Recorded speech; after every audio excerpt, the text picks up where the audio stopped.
Hi dears, അസ്സാം വലൈക്കും, welcome back. ഇന്ന് നമുക്ക് ഓവണൊന്നും യൂസ് ചെയ്യാതെ ഈസി ആയിട്ട് ഉണ്ടാക്കിയെടുക്കാൻ പറ്റുന്ന ഒരു വാനില സ്പോഞ്ച് കേക്കിൻ്റെ റെസിപ്പിയാണ് ഇവിടെ ഷെയർ ചെയ്യുന്നത്.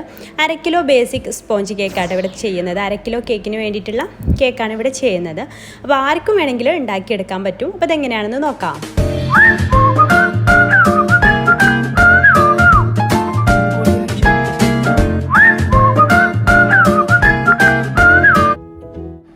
അപ്പോൾ ആദ്യം തന്നെ നമുക്ക് മോൾഡ് ഒന്ന് ഗ്രീസ് ചെയ്തെടുക്കാം. അപ്പോൾ അതിന് അടിയിൽ ഞാൻ ബട്ടർ പേപ്പറൊക്കെ ഒന്ന് വെച്ചിട്ടുണ്ട്. ഓയിൽ കൂടുതലായിട്ട് ഗ്രീസ് ചെയ്യരുത് കേട്ടോ, അപ്പോൾ സൈഡൊക്കെ നല്ല മുരിഞ്ഞിട്ട് വരും. അപ്പോൾ അങ്ങനെ ഇല്ലാതിരിക്കാൻ വേണ്ടിയിട്ട് ജസ്റ്റ് ഒന്ന് ഓയിലൊന്ന് സ്പ്രെഡ് ചെയ്താൽ മതി. അപ്പോൾ ഞാൻ 6 ഇഞ്ചിൻ്റെ മോൾഡാണ് എടുത്തിട്ടുള്ളത്. 7 ഇഞ്ചിലേലും ചെയ്യാം.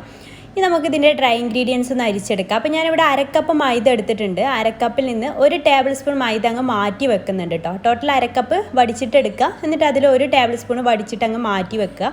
അതിന് പകരമായിട്ട് 1 ടേബിൾ സ്പൂൺ കോൺഫ്ലവറും 1/2 ടീസ്പൂണ് ബേക്കിംഗ് പൗഡറും ചേർത്തിട്ട് നമുക്കിത് നന്നായിട്ടൊന്ന് അരിച്ചെടുക്കാം. ഇത് നമുക്ക് അരിച്ചെടുക്കാം. ഇതിങ്ങനെ മിക്സ് ചെയ്തുകൊണ്ട് തന്നെ അരിച്ചെടുക്കാം കേട്ടോ. അത് നന്നായിട്ട് മിക്സായിട്ട് വരണം, എന്നാലേ കറക്റ്റായിട്ട് നമ്മുടെ കേക്ക് പൊങ്ങി എല്ലാ ഭാഗത്തേക്കും ഈവനായിട്ട് വരുള്ളൂ. എന്നിട്ട് ഇതൊരു സ്പാച്ചുല എന്തെങ്കിലും ഉപയോഗിച്ചിട്ട് നന്നായിട്ട്, ഞാൻ വിസ്ക് ഉപയോഗിച്ചിട്ടാണ് ചെയ്യുന്നത്, നന്നായിട്ട് മിക്സ് ചെയ്ത് കൊടുക്കരുത്. നന്നായിട്ട് കമ്പൈൻ ആവുന്ന വരെ നന്നായിട്ട് തന്നെ മിക്സ് ചെയ്യണം. അല്ലാന്നുണ്ടെങ്കിൽ 2-3 തവണ അരിച്ചെടുത്താലും മതി. ഇനി ഡ്രൈ ആയിട്ടുള്ള ഒട്ടും വെള്ളം ഇല്ലാത്തൊരു ബൗളെടുക്കുക. അതിലേക്ക് 2 മുട്ട പൊട്ടിച്ചൊഴിക്കുക. ആ മുട്ടയിലൊന്നും വെള്ളം ഉണ്ടാവരുത് കേട്ടോ, എന്നാലേ കറക്റ്റായിട്ട് നമുക്കിത് വീറ്റ് ചെയ്യുന്ന സമയത്ത് കറക്റ്റ് പൊങ്ങി വരുള്ളൂ. അതിലേക്ക് 1/2 ടീസ്പൂണ് വാനില എസൻസ് കൂടെ ചേർക്കുക. ഈ ഒരു സമയത്ത് തന്നെ വാനില എസൻസ് ചേർത്താൽ മുട്ടയുടെ ആ സ്മെല്ലൊന്നും ഉണ്ടാവില്ല. എന്നിട്ട് ബീറ്റർ ഉപയോഗിച്ചിട്ട് നന്നായിട്ട് അങ്ങ് ബീറ്റ് ചെയ്യുക. ആ ബീറ്റ് ചെയ്യുന്നതിൻ്റെ ഇടയിലായിട്ട് തന്നെ പഞ്ചസാരയും ചേർത്ത് കൊടുക്കണം. ഞാനിവിടെ 1/4 കപ്പ് അതുപോലെ 2 ടേബിൾ സ്പൂണും പഞ്ചസാരയാണ് ഇതിലേക്ക് ചേർക്കുന്നത്. അത് ഇടയിലേക്കായിട്ട് ഇട്ട് കൊടുത്തിട്ട് ബീറ്റ് ചെയ്ത് കൊടുക്കുക.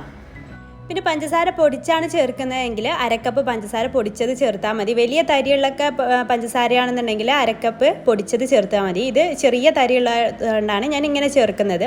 അപ്പോൾ പഞ്ചസാര നന്നായിട്ട് മെൽറ്റായിട്ട് ഇതുപോലെ സ്റ്റിഫായിട്ട് വരുന്ന വരെ നമുക്ക് നന്നായിട്ട് ബീറ്റ് ചെയ്ത് കൊടുക്കണം. ആ മുട്ടയുടെ ആ ഒരു കളറൊക്കെ ഒരു യെല്ലോയിൽ നിന്ന് വൈറ്റിലേക്ക് ആവുന്ന വരെ നന്നായിട്ടൊന്ന് ബീറ്റ് ചെയ്തെടുക്കണം. ഇനി അതിലേക്ക് 2 ടേബിൾ സ്പൂണ് സൺഫ്ലവർ ഓയിലാണ് ഞാൻ ചേർത്ത് കൊടുത്തിട്ടുള്ളത്. അത് ചേർത്തിട്ട് ജസ്റ്റ് ഒന്ന് ബീറ്റ് ചെയ്താൽ മതി. കൂടുതൽ ബീറ്റ് ചെയ്യരുത്, ബാറ്റർ ലൂസായിട്ട് പോവും.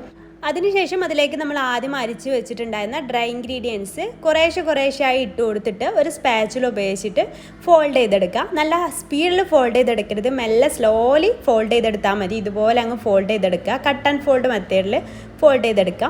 അപ്പോൾ നമ്മുടെ ബാറ്റർ ഇവിടെ റെഡി ആയിട്ടുണ്ട്. അപ്പോൾ നമ്മൾ 6 ഇഞ്ചിൻ്റെ ആ ഒരു മോൾഡിലേക്ക് ഇത് ഒഴിച്ച് കൊടുക്കുകയാണ്. അപ്പോൾ ഞാനിത് ഓവണിലല്ല, ഓവണാണെന്നുണ്ടെങ്കിൽ ആദ്യം തന്നെ പ്രീ ഹീറ്റ് ചെയ്ത് വെക്കുക. പാനിലാണ് ചെയ്യുന്നതെങ്കിൽ പാനും ആദ്യം തന്നെ പ്രീ ഹീറ്റ് ചെയ്ത് വെക്കുക കേട്ടോ. അപ്പോൾ ഞാനത് പാന് പ്രീ ഹീറ്റ് ചെയ്ത് വെച്ചിട്ടുണ്ട് ഒരു 10 മിനിറ്റ്. അപ്പോൾ അത് ടാപ്പൊക്കെ ചെയ്ത് എയർ ബബിൾസൊക്കെ പോകാൻ വേണ്ടിയിട്ട് ടാപ്പ് ചെയ്ത് വെച്ചിട്ടുണ്ട്. ഇനി നമുക്ക് പ്രീ ഹീറ്റ് ആയിട്ടുള്ള ഈ ഒരു പാനിലേക്ക് ഇത് ഇറക്കി വെക്കാം. ഇത് ഞാൻ എല്ലാ വീഡിയോയിലും ചെയ്യുന്ന പോലെ തന്നെയാണ്, അടിയിലൊരു തട്ട് വെച്ചിട്ടാണ് അതിലേക്ക് ഇറക്കി വെക്കുന്നത്. അപ്പോൾ പ്രീ ഹീറ്റ് ചെയ്യാൻ മറക്കരുത്, എന്നാലേ കറക്റ്റായിട്ട് നമുക്ക് ഇത് ചെയ്തെടുക്കാൻ പറ്റുള്ളൂ. എന്നിട്ട് ആ പ്രീ ഹീറ്റ് ആയിട്ടുള്ള ആ പാനിലേക്ക് ഈ ഒരു മോൾഡ് അതിലേക്ക് ഇറക്കി വെക്കുക.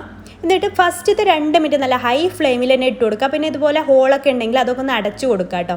എന്നിട്ട് ഹൈ ഫ്ലെയിമിൽ ഇട്ടതിന് ശേഷം പിന്നെ അത് ലോ ടു മീഡിയം ലോ ഫ്ലെയിമും അല്ല മീഡിയം ഫ്ലെയിമും അല്ല, അതിൻ്റെ ഇടയിലായിട്ടുള്ള ഒരു തീയിലിട്ടിട്ട് വേണം ഇത് ബേക്ക് ചെയ്തെടുക്കാൻ വേണ്ടിയിട്ട്. 20-25 മിനിറ്റിൻ്റെ ഉള്ളിൽ തന്നെ ഇത് നന്നായിട്ട് പൊങ്ങി വന്ന് നല്ല സോഫ്റ്റ് ആയിട്ടുള്ള കേക്കായിട്ട് നമുക്ക് കിട്ടും.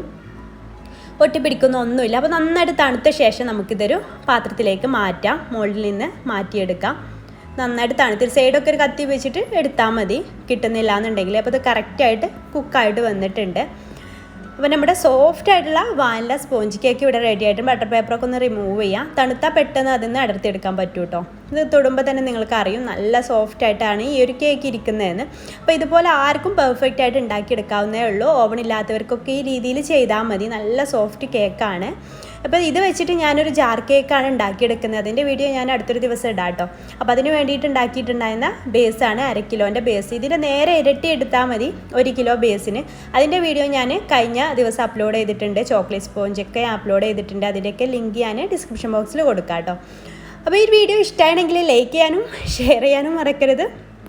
പിന്നെ ചാനൽ സബ്സ്ക്രൈബ് ചെയ്യാത്തവരുണ്ടെങ്കിൽ പ്ലീസ് ഒന്ന് സബ്സ്ക്രൈബ് കൂടെ ചെയ്തിട്ട് എന്നെ സപ്പോർട്ട് ചെയ്യുക. അപ്പോൾ ഇൻഷാല്ലാ പുതിയൊരു നല്ല റെസിപ്പിയായിട്ട് നമുക്ക് അടുത്തൊരു ദിവസം കാണാം. താങ്ക്